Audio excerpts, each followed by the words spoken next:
Hello again and welcome to another Warhammer 40k 8th edition reveal video. Now, before we get into it, just straight off the bat, I'd like to acknowledge I know I've been away for a few days. I did put up on the Facebook page, apologies for that. I've just been away on holiday. That's simple as that. Just took a mini trip for 4 days.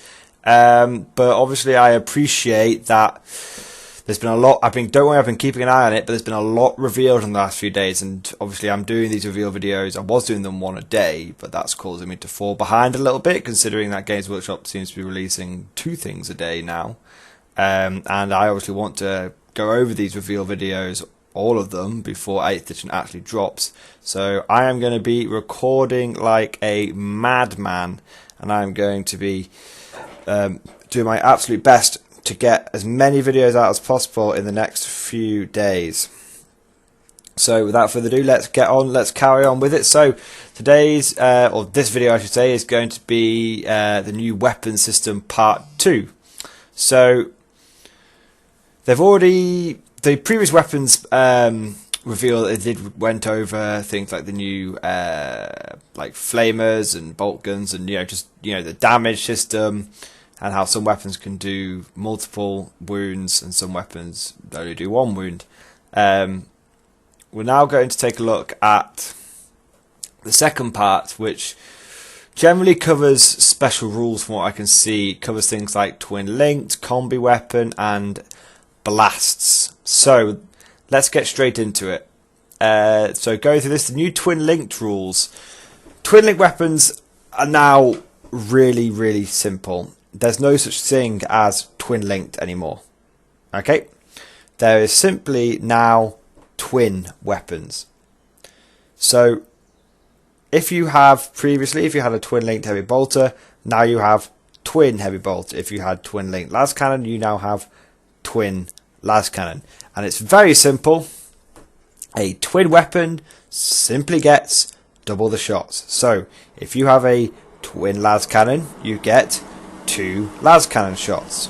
Previously you would have got 1 las cannon shot, and if you missed you could re-roll it. Now you have 2 las cannon shots. How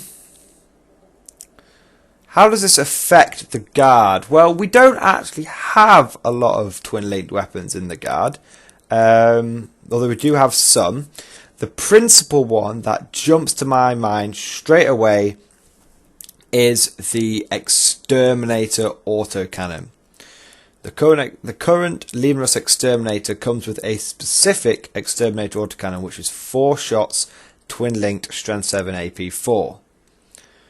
If that was to get translated over into 8th edition, what we're going to see instead is 8 shots, strength 7, AP -1. That's what AP 4 looks like now, guys. It's AP -1 essentially. So that's really powerful. 8 shots, holy moly. That's really good. My only concern is that twin linked often helped get past the guard's mediocre ballistic skill. We already had the ability to throw out tons and tons of shots, but we've all had those games, and I know from my own personal viewpoint that twin linked, often I had to use it just to hit statistically. Often if I rolled 4 dice, I'd hit with 1, and I needed twin linked just to hit with 2. That's often what happens with me and my bad luck. So I'm happy that I'm going to be effectively firing double the shots now, but now I have much less mitigation for a bad round. Now if I roll 8 dice and I only hit with 1, well, that's it. I only hit with 1. I have to say I liked re-rolls. One of the, just leading this on to, from a Militarum Tempestus point of view, one of the things that makes Militarum Tempestus so powerful, if used properly, is the fact that their shooting is incredibly reliable. Ballistic skill 4, often twin linked. It is perfectly possible for a Militarum Tempestus army to be completely twin linked, or your twin linked Taurox primes, DAKKA primes, you've got twin linking orders, and you've got the ground assault formation, which allowed you to be twin linked whenever you got out of your vehicles. That meant that whatever you shot at, you knew exactly what kind of damage you were going to be pouring out. And it really represented the faction really well, because they were meant to be super accurate. They weren't meant to be like spamming out loads of shots. They were meant to be placing their shots accurately. And now that's kind of gone. So, what am I saying here? What am I trying to summarise here about twin-linked weapons without going on and on about it? Basically, I'm always going to welcome the fact that the Guard are going to be chucking out loads more firepower. But I think twin-linked has been with us for such a very, very long time now. I'm not entirely certain it was necessary to rewrite the rule. I think it will benefit other factions more than it will benefit the Guard. But I do think that twin-linked or should I say twin exterminator autocannons are going to be fucking tasty. Torx Primes, twin-linked. What you've got to think about now is the Torx Prime with twin-linked Torx Gatling cannon is now putting out 20 shots. Wowzers trousers, people. So there are ups and downs to this. I guess you could say that a DAKKA Prime now is going to be putting out a lot more DAKKA. 20, you know, the maximum you would hit before, the average you would hit before would be 9 out of 10 with the twin-linked DAKKA Prime from the Gatling cannon. Now we're looking at a much higher number, looking at about 15 hits. So, you know, just saying, could be good. I think overall it'll be good, but I think other factions have a lot more twin-linked weapons than the Guard does. But I could be wrong. But overall, I think it's probably a positive for the Guard. Overall, I mean, like I said, that exterminator autocannon is going to be a fucking wood chipper now. Moving on, combi weapons. Well, wow, this is an interesting one. So let's just get on with it. Combi weapons. Now you can fire the combi part every turn. So previously with a combi weapon, it would be one use only. You would drop down, and you would choose to fire the combi melter, and you fire either the melter part once, or you could fire the bolt gun part as much as possible. No more. Combi weapons are now both guns rolled into one. You can permanently shoot the bolt gun as much as you want, or you can permanently shoot the combi gun part as much as you want. So the melter gun, the plasma gun, the grav gun. So there you go. You can actually, if you really want to, fire both parts of the gun in the same turn, but that gives you a -1 to hit modifier. However, that is a huge boost for other armies. What you've got to remember is Guard don't get any combi weapons unless we are going to start seeing Militarum Tempestus rocking lots and lots of combi weapons and grav guns. This is not good for the Guard. Essentially means that someone can drop pod down with a squad of Stern Guard and just combi, and you've got to kill every last one of them before they stop becoming a threat. Someone also pointed out that Space Marines hitting on, if you drop down with combi melter on a squad of, let's say, 10 Stern Guard, and you're in rapid fire range, you can put out, and you've got combi plasma, I should say, you can rapid fire specialist ammunition and a melter gun, and you'll still be hitting on 4s. So combi weapons got a huge boost. That's obviously bad for the Guard because we don't get them. But if we did start getting them, then that would be really awesome. So the final part that they've revealed in this weapons part 2 is explosives. And I'm not even going to sugarcoat it, guys. It's bad. It is really bad for the Guard. I've read a lot of people online who aren't Guard players saying, I don't know why you guys are all complaining so much. They just don't understand. Anyway, I'm going to stop dancing around the subject. Let's get straight into it. Blast weapons now, very simply, you have a random number of shots, guys. There's no more blast templates. Very simply, For a battle cannon, for example, just like the one that you find on your classic Leman Russ battle tank, you now roll a dice to determine the number of shots you get. You have D6 shots. That means on average you will be getting 3 shots. Now, that's not great. Not gonna lie, that's not great for the guard. Because the key to what I'm saying here is shots, not hits. Oh, no. You still have to roll to hit after you have rolled the number of shots. So very simply, I will explain to you now how the battle cannon will function on the battlefield. You will pick your target. You will roll a single D6. Let's say you get a 3. You will now roll to hit your opponent with 3 dice, hitting on a 4+. That will yield an average of 1 to 2 hits. Now, you will wound your opponent on 2s a lot of the time because your weapon is strength 8. But your AP is only -2, which means any Space Marines in any kind of hard cover will be getting a 3+ save. And you do the 1+ side is you now do D3 wounds per wound that you inflict. But that's it, guys. D6 shots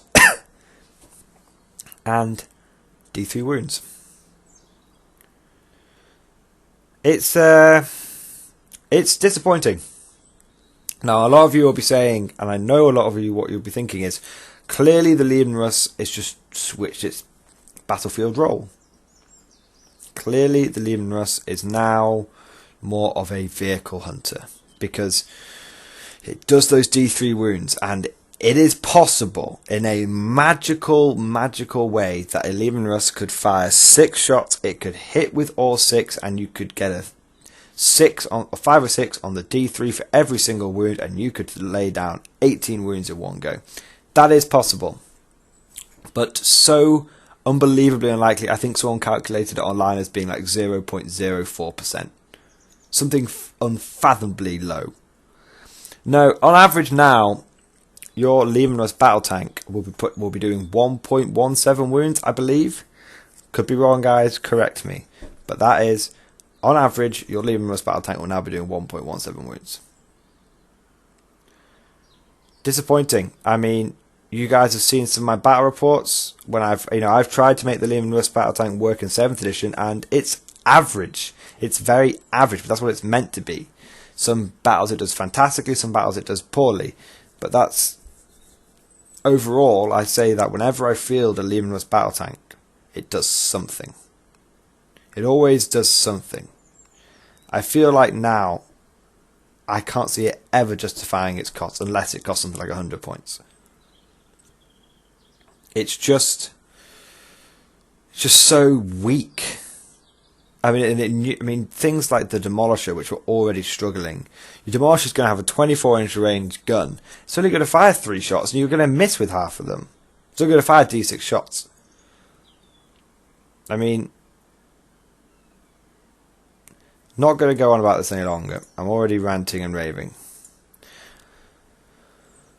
I'm going to look at this from an objective point of view and from a Guardsman's point of view. Right. The Leman Russ battle tank and the Demolisher as well. They are, any kind of blast Leman Russ. Blast in general, I would say. They are no longer infantry hunters.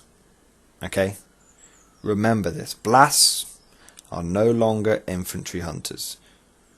They are now vehicle and monster hunters. The Leman Russ, like I said, has the potential to just lay down some pretty serious hurt on an enemy unit. If you get your let's say you get 4 shots with your main cannon, and you're shooting at a dreadnought, for example, you get those 4 shots, you get those 2 hits. Each hit is does D3 wounds. On average, that's 4 wounds against a Dreadnought. -2 to its armor save. The Dreadnought's going to stop one of those wounds. On average, you could get 3 wounds versus a Dreadnought. Not bad. But there's a lot of variances. That's based on a Dreadnought out of cover, for example. But like I said, on average now, I think that you can rely on your Legion Rust to do a solid wound a turn. 1 to 2 wounds a turn. It's just not that good anymore, unfortunately. But what does this mean? Let's not moan and groan about it. You know, what if this is the case? And obviously we haven't seen the Legion Rust's ballistic skill stats. To represent that as a blast weapon, Games Workshop may give it a 2+ to hit. They may do. If that's the case, then it will be fantastic. But it's probably not. Okay. Let's go off the fact that it's a ballistic skill 4. Let's go off the fact that all Legion Rust are going to be ballistic skill 4+. I think with the changes to how explosive works, which I think have been massively nerfed, and the potential massive buff that twin linking weapons have got, I think that the Exterminator, the Legion Rust Exterminator, will become an absolute mainstay of the Guard. Okay, guys? I think we're going to be seeing a lot of wood chippers out there. You know, I'm talking triple heavy bolter, Exterminator autocannon. You may, thanks to the way the new wounding system works, you may even want to slap on a heavy stubber or a storm bolter. I can see Legion Rust Exterminators. They're going to be putting out 8 shots from their Exterminator autocannon. They're going to be putting out 9 shots from 3 heavy bolters. So what's that? 17 shots. Throw on another 3 shots from a heavy stubber. You're looking at 30 shots from a single Legion Rust Exterminator. 17 of those shots, AP -1. Most of the time, that'll be enough to get rid of the cover that the enemy will be hiding behind, bringing them back to a normal armor save. Or if they're out in the open against Space Marines, Space Marines are only going to have a 4+ armor save, and you're going to be wounding enemies on 3s with all those shots. So I now think, you know, interested to see how it works out in the real world when 8th edition finally drops. But I now believe that the Exterminator autocannon, Exterminator Legion Rust is going to be awesome. So I hope you guys enjoy this video. Tell me what you guys think. Am I being overly pessimistic about explosives? Maybe you guys can point me in the direction that says they're actually really awesome. But maybe you guys agree with me, maybe you don't, but I'd be really interested to see what you guys think on the new Legion Rust twin linking and the new explosives, how they affect the Guard. Okay, thank you guys, see you later.